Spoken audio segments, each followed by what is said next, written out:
fazer o mar se calar. No momento em que a tempestade vier te afogar, Ele vem com toda a autoridade e manda acalmar. Quem é o homem que teve o poder de fazer Israel caminhar por entre as águas do Mar Vermelho? Fez caminho no meio do mar para o povo de Israel passar. Do outro lado, com os pés enxutos, puderam cantar o hino da vitória.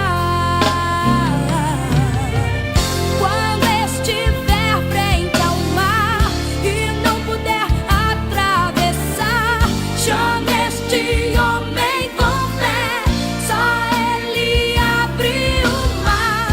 Não tenha medo, irmão, se atrás vem Faraó, Deus vai te atravessar e você vai entoar o hino da vitória. Toda vez que o Mar Vermelho tiver que passar, chame logo este homem para te ajudar.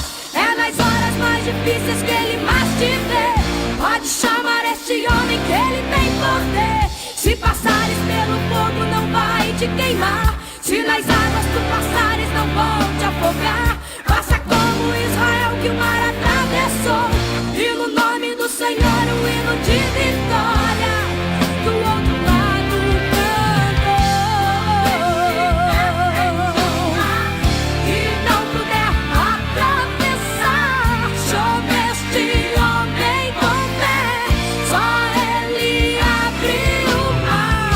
Não tenha medo, irmão, se atrás vem Faraó, Deus vai te atravessar e você vai entoar o hino da vitória. Toda vez que o Mar Vermelho tiver que passar, chame logo este homem para te ajudar.